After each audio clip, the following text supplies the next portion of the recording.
Whew, I'm trying not to look at this camera. Hey, how you doing today? It's not there. Oh, yeah, it is. My name is Patrick LeBlanc, and I'm here to do an interview with Jim Croker. First of all, I appreciate you doing this. I really, really do appreciate you doing it. I just have a series of questions I want to ask you, but I will explain to you. This is for the class, but a lot of it's for me.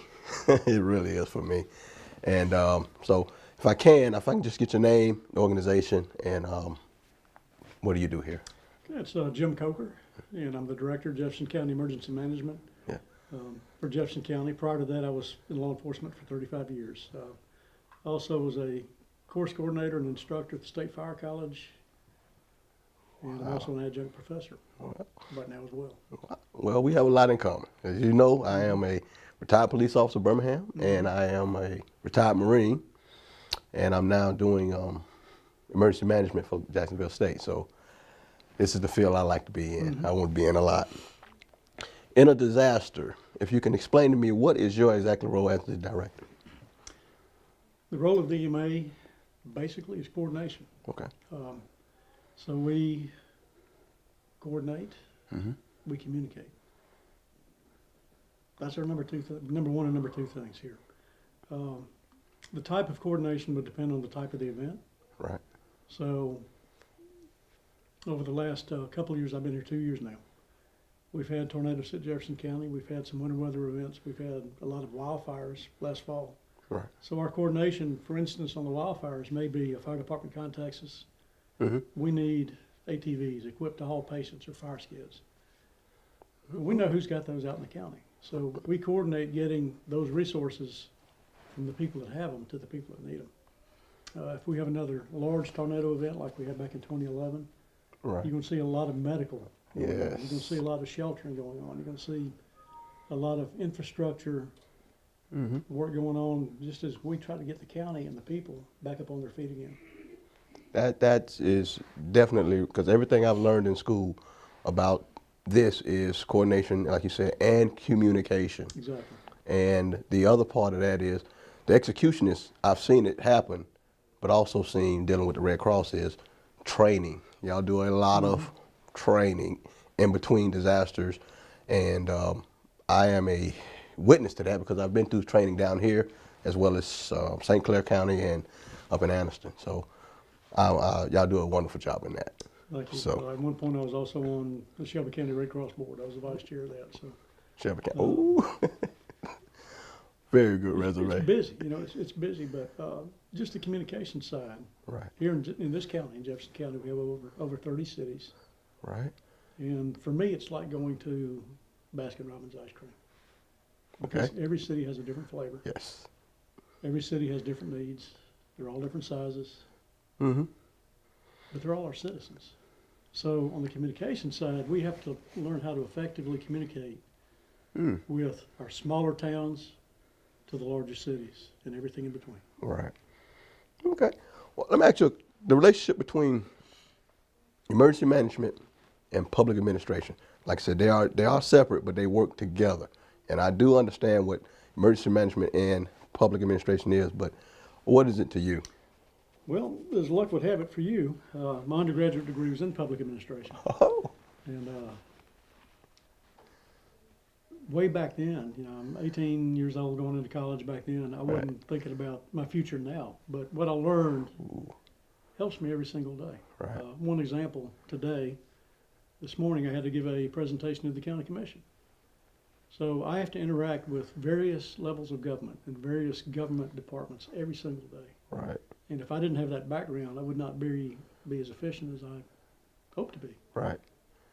Because you have to learn how budgets work. You have to learn the personnel side of it. You have to learn every aspect of it. Because I don't work just here. Yeah. I work for everybody. Well, I would agree. Coming up through my field, same way. When you come up in rank, you have to learn responsibilities and talking to people. So I wish I would have taken some more personal, some public administration classes. But you're What was definitely your rank correct. in the Marine Corps? Gunnery sergeant, E7.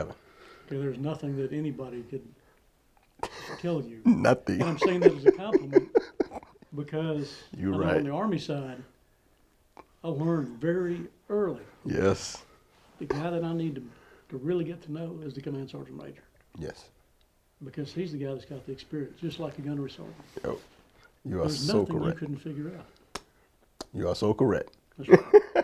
And in a different way, we try to do the same thing in our world, in the EMA world, Right. because we get brought a lot of different issues, Mhm. and we've got to figure them out. Well, as I stated, like I say, emergency management to me has always been, you've always planning, you always try to plan for the safety of people and property. So I understood that that's what I wanted to do. So my next question for me to you is, I have the qualifications. I've been in the Marine Corps. I've been in the police department. Emergency management is so broad. It's huge. What will I try to fit into? I got a security, I got police, I got school. I'm trying to find out where I would fit in as myself or as a student that might want to say, You know, hey, one thing that I love about this job is Right. the variety. Yes. You never have the same day twice. Yes. One day Yes. you may be working with hospitals, another day you may be working with the airport, Yeah. another day you may be working with senior citizens, another day you may be working with school systems. Wow. And your basic message is all going to be the same, and that's the safety of our citizens and the Yeah. property. Correct. But you have to learn how to maneuver between each circle that you're working in. And the variety, a lot of times, is the reward. Yes. Well, I do agree. Qualifications. What do you look for in somebody trying to get into this field? Because everybody's going to say, hey, I just want to help people. So what are you looking for? If you bring them on the staff or you Yeah, say, I'm looking for several different things. One, I look for a good communicator, yeah, because you do have to communicate with a wide range of people. right, One of my favorite days since I've been here is I had to do a presentation at the Birmingham City Council in the morning. That afternoon, I was sitting on the front porch of a 120-year-old house way out in the county in a rocking chair having a glass of tea. yeah, I've got to communicate with both of those groups. yeah, I love the communication side. Another qualification side is I'm looking for a mix of education and experience, yeah, because I think to be effective and to work with the groups that you have to work with. An example, if you go talk to a group of fire chiefs, they're looking for boots on the ground experience. Yeah. Your education definitely adds to that, because you know the education side of it. right, But if you stand up there and, I've never seen a fire, ooh, they're going to tune you out. ooh, So I'm looking for a mix of true, real world experience, boots on the ground, true. and education. Okay, that is so true. Now that first one when you talked to the city council, I bet that was tough because they something else in Birmingham. It was interesting. It was an interesting morning. It was all positive. It was interesting. I know it. That's a good one though. I'm in school for emergency management. I get asked the question all the time. What you in school for? And I say emergency management. 98% of the people do not know what emergency management is or does. You have already went over a few things about it. Anything else you can add to just? It's one of the fastest growing fields. It is. Simply because the private sector is now waking up that we need this for continuity. Right. And just to make them successful as businesses, on the private sector side, they're looking more and more to hire people that have that kind of background. Right. The government side, that's been there since the civil defense days. Right. And it's present at county level, state level, and federal level. Right. Okay. There's now a lot of meshing between the public sector and the private sector. And you've got to have people that can work the connection. Well, when I talk to people about it, the first thing they come up with, hey, so you do weather? So, and they, It's a tiny part of what we do, very small part. yeah, and I try to tell them that, hospitals have emergency management, schools, colleges, everything. Jefferson County, the state, the cities, businesses, Alabama Power, and they cannot grasp what they do. But you explained it very well It's earlier. such a wide field. And It if you look is. just at hospitals, Yeah. the hospitals here in Birmingham, and we have so many, and that's what we're now known for. Yes. Every hospital has an emergency management staff, Right. because they're 24/7 at any given moment, they may have to deal with a surge of patients. They may have something happen internally. They've got to be ready. Right. And they've got to take care of their employees too. Because not only do employees work there, Mm-hmm. they live somewhere else. Right. So the hospital's EMs, the emergency managers at the hospital, Yeah. their reach includes all the way out to where their people live. Right. Because they've got to take care of their people.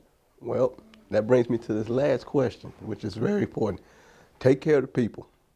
You've seen it, I've seen it. We've been there before. We've seen bodies, we've seen tragedies, we've seen destruction. People want to get out of that. I've been a wreck investigator. After a while, I wanted to get out of that.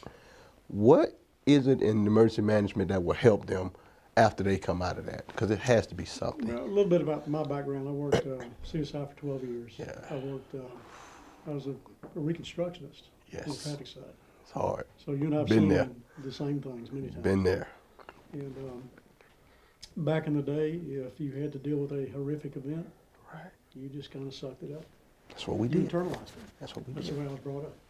Mhm. Now there are many, many different programs in police, fire, public safety, Right. EMA officers. If you have to deal with it, we encourage you to go get help. Go get help. Because there are a lot of different formalized programs that you can do that with. Mm-hmm. You're right. Absolutely. You're right. Well, once again, I appreciate your time. I've learned a lot, and like I said, I was going to shoot a lot of information to you that I needed. I'm hoping the class can use a lot of it. I am really looking to stay into this field, but grow into other sections of it. Right now, as you know, I'm volunteering with the Red Cross with Matt Carrier, who's my supervisor, because I'm interning, and he is using me a lot. Yeah. And I'm also trying to be the liaison for the EOC for the Red Cross. Mm-hmm. So I got my hands in a lot of stuff that's going in the right direction, if you want to say. But I will tell you this, I really want to go into counterterrorism on the Homeland Security side. But I feel that Red Cross, emergency management, and the same departments are connected. If I learn this on this level, I think I do pretty good on the next level. You know, in many cases, and in this county, I'm the Homeland Security point of contact for the county. Yeah. So, in many places, it's the same group. Yes. It's just the information received, may not be able to share with all of my staff, Right. but I know where I do have to share it. That's So, it's interesting. That's And it. having a law enforcement background and way back when, the military background helps. That helps out. Well, again, I thank you again for this interview and your time. I know you're a busy man, so I'm going to continue on. Thank you, sir. Thank you. You're welcome. How do you do? Good to see you.